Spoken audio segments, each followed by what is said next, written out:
அது இரண்டு துருவங்களிலே இருக்கக்கூடிய கருத்தியல்கள் மோதிக்கொள்ளக்கூடிய ஒரு போட்டியாக நாம் இதை உணர்ந்து கொள்ள வேண்டும். அதனால ஒரு RSS பின்புலத்திலிருந்து வரக்கூடிய ஒருவர் பிஜேபியுடைய பிளவுவாத அரசியலை முன்வைக்கக்கூடிய ஒருவரை எதிர்த்து நிறுத்தப்பட்டிருக்கக்கூடிய வேட்பாளராக அத்தனை எதிர்க்கட்சிகளுடைய ஒருமித்த வேட்பாளர் என்பதை நாம் மனதிலே வைத்துக் கொள்ள வேண்டும். இதை எந்த மாநிலத்திற்குள்ளும் கொண்டு போய் சேர்த்து விட முடியாது.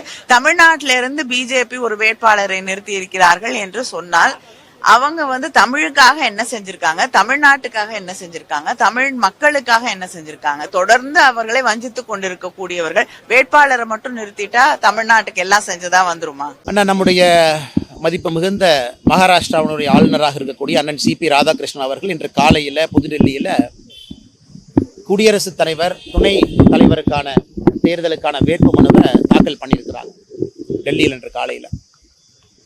மிகுந்த மகிழ்ச்சியான ஒரு விஷயம். உறுதியாக அண்ணன் CPR அவர்கள் NDA கூட்டணி சார்பாக நிறுத்தப்பட்டிருக்கின்றார். நம்முடைய பாரதத்தினுடைய பிரதமர் நரேந்திர மோடி ஐயாவே பேரை சொல்லியிருக்கிறாங்க.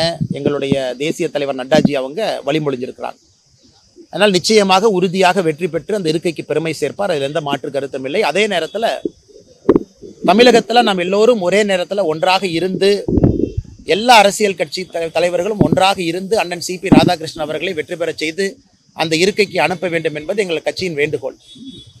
இதற்கு முன்பு பிரதீபா பட்டேல் அம்மையார் அவர்கள் காங்கிரஸ் சார்பாக குடியரசுத் தலைவர் தேர்தல் நிறுத்தப்பட்ட பொழுது அப்பொழுது NDA கூட்டணியில் இருந்த சிவசேனா பால் தாக்கரே அவர்கள் நம்முடைய கூட்டணியின் சார்பாக இண்டிபெண்டன்ட் வேட்பாளராக பைராங் சிங் சேகாவத் அவர்கள் நிறுத்திய பொழுது, ஆனால் எங்கள் மராட்டியனுடைய மகள் மகாராஷ்டிராவுடைய மண்ணிலிருந்து வந்திருக்கக்கூடிய பிரதீபா பட்டேலுக்கு நாங்கள் ஆதரவு கொடுப்போம் என்று சிவசேனா அவர்கள் நம்ம கூட்டணியிலிருந்து பிரதீபா பட்டேல் அவங்களுக்கு ஆதரவு கொடுத்தாங்க. அந்த சரித்திரமும் நமக்கு தெரியும்.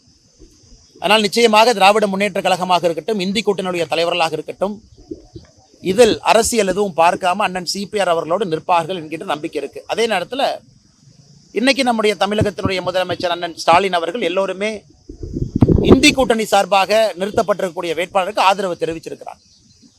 ஆனால் நம்மை பொறுத்தவரை நல்ல வேட்பாளர் தான். சுப்ரீம் கோர்ட்டினுடைய ஜட்ஜாக இருந்தவங்க, பல பணியில் இருந்தவங்க வந்திருக்கிறாங்க.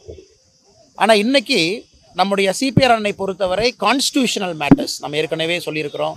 ஆளுநராக, மெம்பர் ஆஃப் பார்லிமெண்ட்டாக இருந்து பல மாநிலத்தில் பெரும் பெயரை வாங்கியவர். ஜார்க்கண்டில் எதிர்க்கட்சி நண்பர்கள் சொல்கிறாங்க அருமையான மனிதர். மகாராஷ்டிராவில் சிவசேனா, இன்னைக்கு இந்தி கூட்டணியில் இருக்கக்கூடிய அந்த சிவசேனா, பிரிவு சிவசேனா, அவங்களும் சொல்கிறாங்க நல்ல மனிதர்னு.